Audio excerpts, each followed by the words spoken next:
मैं उनकी डोरी पर जाऊंगा और जोर से कहूंगा महाराज की जय, और तंबूरी की आवाज पे नाच नाच कर भीख मांगूंगा, तब मजा आएगा। मुझे भी अपने साथ ले चलना बेटा, शायद थोड़ा सा हिस्सा मेरा भी बढ़ जाएगा। पर बेटा तुम मांगोगे क्या? मैं उनसे कहूंगा मुझे अपना डाकिया बना लीजिए। मैं हाथ में लालटेन लेकर घर घर में आपकी चिट्ठियां पहुंचाऊंगा।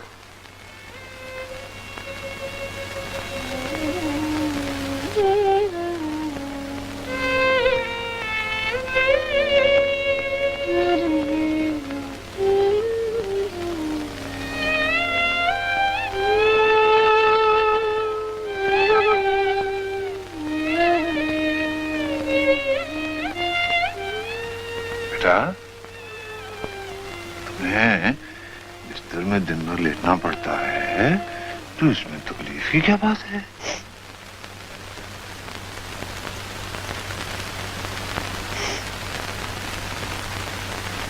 सोचता हूँ चिट्ठी में जो कुछ लिखा हुआ वो पढ़ूंगा कैसे?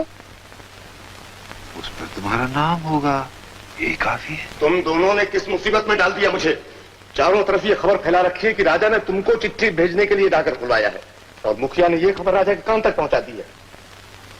राजा के कान तक तो सब खबरें पहुंचती हैं, ये पहुंच गई तो कौन सा गजब हो गया? तुम दोनों अपने साथ साथ मुझे भी तबाह कर दोगे। बाबा, क्या राजा नाराज हो जाएंगे? बाबा नहीं नहीं नहीं, तुम्हारे जैसे बच्चे और मेरे जैसे फकीर से कैसे नाराज हो जाएंगे? और अगर हो जाएंगे तो मैं भी समझ लूंगा उनको। क्या समझते अपने आप को? तू फिक्र न कर। सुबह से मेरी आंखों के सामने अंधेरा छा रहा है, हर चीज धुंधली हो जाती है, मुझसे बातें भी नहीं की जाती है, बस पड़े रहने का जी चाहता।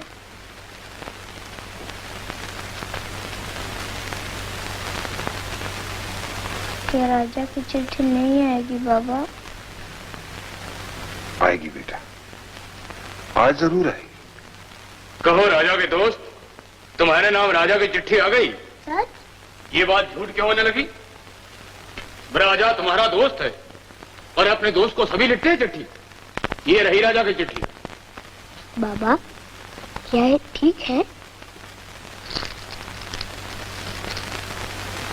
हाँ बेटा, मैं फकीर होकर झूठ नहीं बोल सकता, ये सचमुच उसी की है। फिर मुझे दिखाई क्यों नहीं देता कुछ? ये तो कोरा कागज मालूम होता है। क्या लिखा है इस चिट्ठी में मुखिया जी? राजा ने लिखा है, मैं जल्दी तुमसे मिलने आ रहा हूं, मेरे लिए भुने हुए चावल तैयार रखना, महल का खाना अच्छा नहीं लगता। मैं आपके हाथ जोड़ता हूँ चौधरी जी, बस खत्म कर दीजिए ये मजाक। मजाक कैसा? इसमें हिम्मत है मजाक करने की? क्या अमल की तरह तुम भी अपनी अकल खो बैठे हो? जो भी हो, ये चिट्ठी राजा की है और उसमें साफ साफ लिखा है कि मैं अमल को मिलने आ रहा हूँ और अपने साथ अपने राजवैद को भी ला रहा हूँ।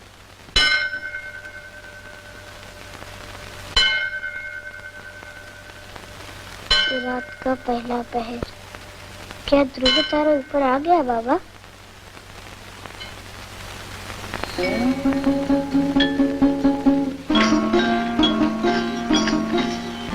हमारे महाराज की सवारी आज रात को आ रही है। हे भगवान! रात को? किस वक्त? ठीक आधी रात को महाराज ने तुम्हारी देखभाल के लिए राजवैद को भी भेजा है।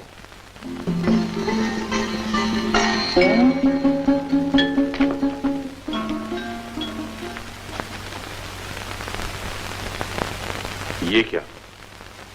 यहाँ इतनी घुटन है? दरवाजे खिड़कियां सब खोल दो।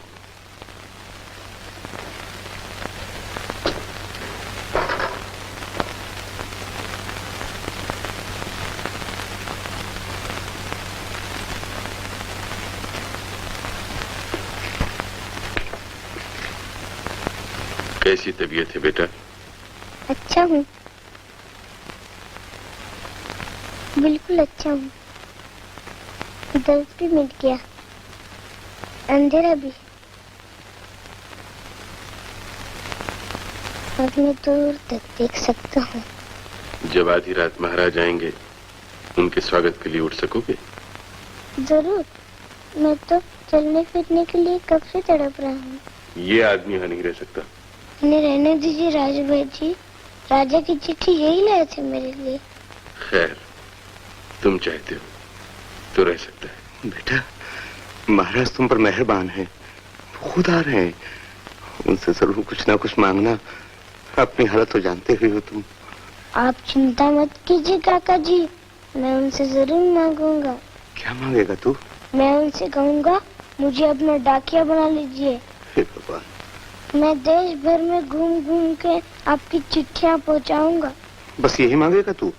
काका, जब महाराज आएंगे तब उन्हें भेंट क्या देंगे? उन्होंने भुने हुए चावलों का हुक्म दिया है। देखिए मुखिया जी, आप ही की बात सच्ची। मेरे घर किसी को भेज दो, अच्छे चावलों का इंतजाम हो जाएगा। तुम लोग खामोश हो जाओ, इसे नींद आ रही है।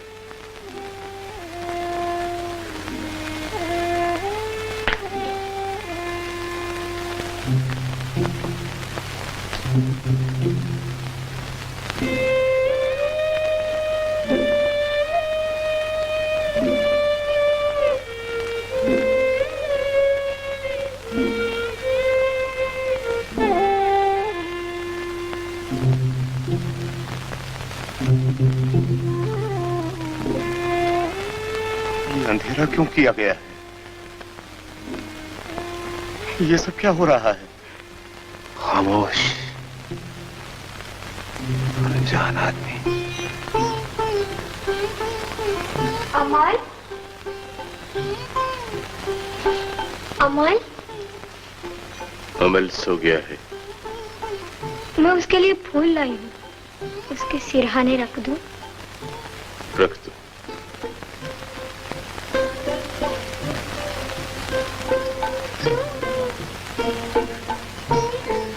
अमल कब उठेगा? जब महाराज आकर उसे पुकारेंगे। मेरी एक बात चुपके से उसके कान में कह दोगे? क्या? कह देना सुधा उसे भूली नहीं।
Thank you.